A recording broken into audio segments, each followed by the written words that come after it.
3.2D, regression to the mean. So we can actually calculate the least squares regression line with some other information.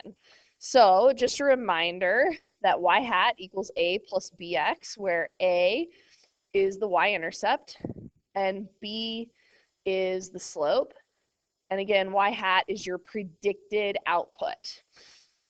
So we can actually calculate b, which is the slope, if we know r, which is our correlation, and if we know S sub y. So S sub y is the standard deviation of just the y output, and S sub x is the standard deviation of just the x side. Okay, and once we know b with those three things, we can substitute it in over here and we can find our y-intercept, which is a. So we can find a if we know the mean of x and the mean of y. So again, separately calculate the mean of your x variable and the mean of your y variable, and then substitute in what you just found for the slope. So a is equal to y bar, the mean of y, minus b, the slope, times x bar. So here's an example of that. Using feet to predict height. In the previous example, we used data from a random sample of 15 high school students to investigate the relationship between foot length in centimeters and height in centimeters. The mean and standard deviation of the foot lengths are 24.76, and the standard deviation of just the x is 2.71. The mean and standard deviation of the heights are, so there's our mean for the height and our standard deviation for the height. And then we also know our correlation, our R. Find the equation of the least squares regression line for predicting height from foot length. So first of all, our equation is y hat equals a plus bx. Don't forget you have to define x and y unless you use the words. And so x in this case is shoe length, and y is height. Oops. Don't forget predicted height. All right, so we start by finding b using the new formula. And by the way, this formula is given to you on the AP exam. So I'm going to plug in r first, 0.697. And then I'm going to plug in s sub y, which is 10.69. And then I'm going to plug in s sub x, which is 2.71. And calculate that, and you get 2.75. Okay. So now we got to plug in to our formula for finding a. We also need our y-intercept. So a is equal to y bar minus b times x bar. So our y mean is 171.43. And we're going to plug in what we got for b, so that's 2.75. And then I'm going to plug in x bar, which is 24.76. Okay, plug that into your calculator and you get 103.34. So our final answer is to plug a and b in to our equation. So I get y hat equals 103.34 plus 2.75x.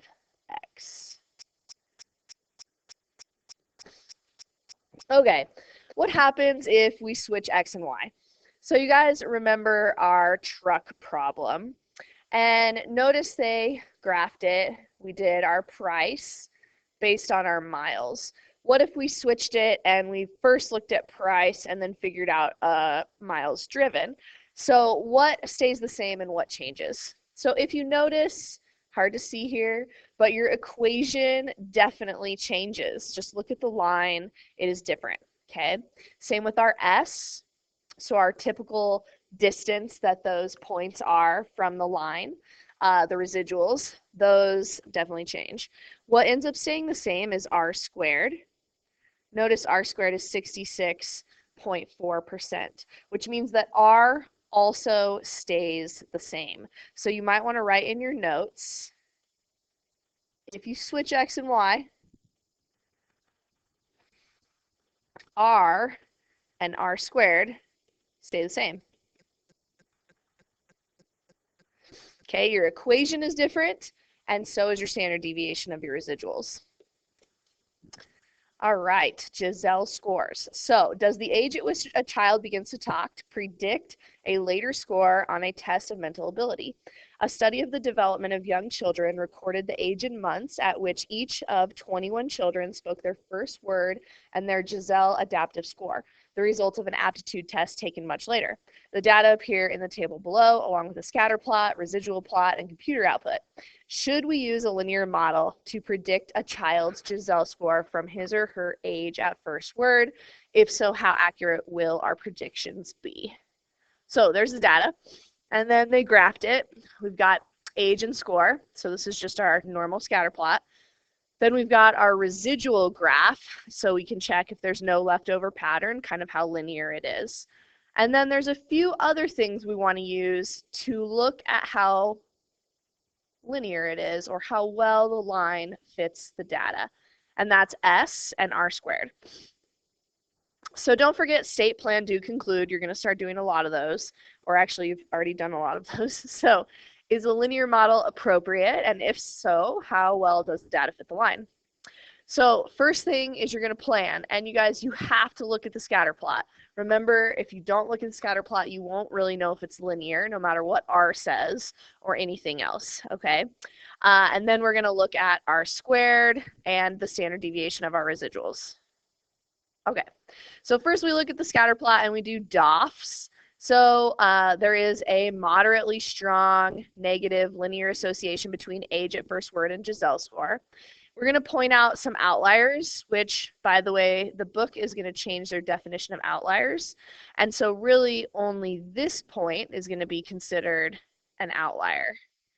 This point, however, is really far in the x direction from all these other points. This point is going to be called an influential point. And they just added this year to the 2020 AP test. So this is not in your book, and I'm going to have you take some notes on this in a minute. So child 19 has a very high Giselle score for his or her age at first word. That's the one we do consider an outlier. All right, and then child 18 didn't speak his or her first word until much later than the other children in the study and has a much lower Giselle score. We're calling that an influential point. So there's no obvious patterns, which confirms that a linear model is appropriate just by looking at the graph. Even with that outlier, we still could say a linear model is appropriate. But then we want to look at the standard deviation. So we've got a typical distance that our points are from the line. All right, so our predictions are typically off by about 11 points when we use the linear model to predict Giselle scores from age at first word. And then your sentence for R squared, 41% of the variation in Giselle scores is accounted for by the linear model relating Giselle score to age at first word. So how good is that? I don't know. So even though the graph looks okay, our typical prediction error is off by 11 points, which is kind of a lot, and only 41% is accounted for, which means more than half is unaccounted for. So I would say we should be hesitant to use that model to make predictions or to say there's a correlation. All right, a couple notes. Make sure you write these down. One, the distinction between explanatory and response variables is important, right? So if you switch them, R stays the same, but everything else changes. Number two, correlation and regression lines describe only linear relationships. So be sure you actually plot your data. This is kind of interesting. Every single one of these scatter plots has the same R value and the same equation of the line, right? Okay, that's neat. Should we use a linear model for all of these? No. Some of these are definitely not linear. All right, correlation and least squares regression lines are not resistant to outliers, okay? So if you add an outlier, that definitely changes your R And it also just changes the equation of the line. All right, so we call that not resistant. And finally, association does not imply causation. So just because one thing goes up and another thing goes up does not mean the first thing causes the other thing.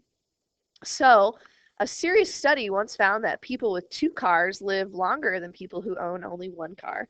Only owning 3 cars is even better. So there's a positive association between number of cars and length of life.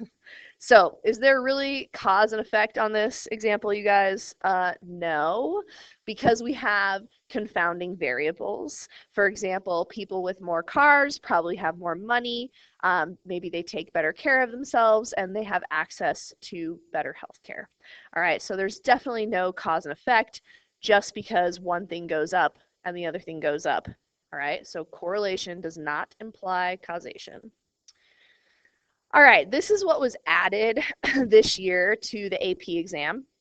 So make sure you guys, I would probably draw a couple of these. This first one, just no unusual points. I would not draw this one, but just here's an equation of the line, r squared, and s, okay? So they added this point right here. So this point is really far away in the x direction, but it happens to line up really well with the points. So what you want to look at is what changed when we added that point. Notice the equation of the line stayed the same when we added that point. However, what happened to r?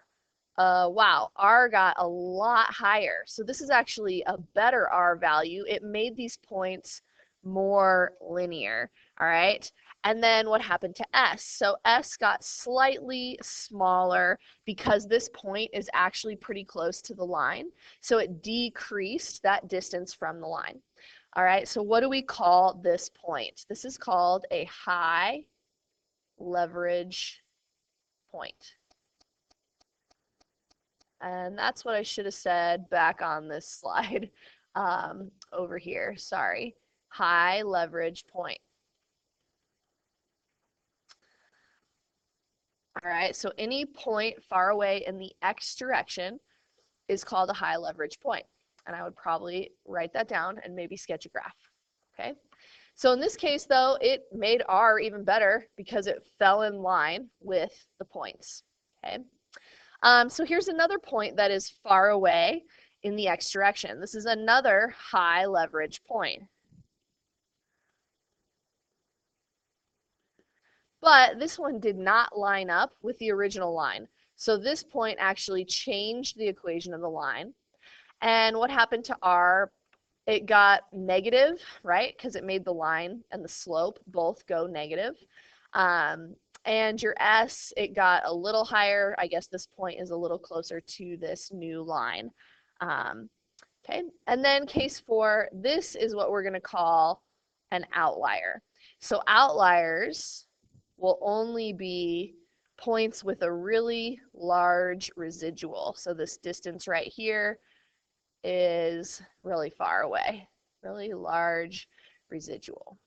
Okay, so then you want to check what happened with our line. So the equation of the line is different except for the slope stayed the same. All right, so same slope but different y-intercept. What happened with r? It got a lot less linear, okay? Because that point is so far away, it made the r value a lot smaller. And what about our s? Our typical distance from the line definitely increased because of that really large residual. So anytime they give you a question like this and ask what happens when you add this point or you take this point out, you need to show both graphs and explain what happens to the y-intercept, the slope, your r squared, and your s. All right, so explain every single thing and what happened by adding that point or taking it away. So a couple definitions. Points with high leverage in regression have much larger or much smaller x values than the other points in the data. So they're really far away in the x direction. An outlier in regression is a point that does not follow the pattern of the data and has a large residual. And finally, an influential point in regression is any point that, if removed, substantially changes the slope, the y-intercept, the correlation, the coefficient of determination, which is your r squared, or the standard deviation of the residuals. If it changes any of those things, it is considered influential. All right, so an influential point could be an outlier. An influential point could also be a high leverage point.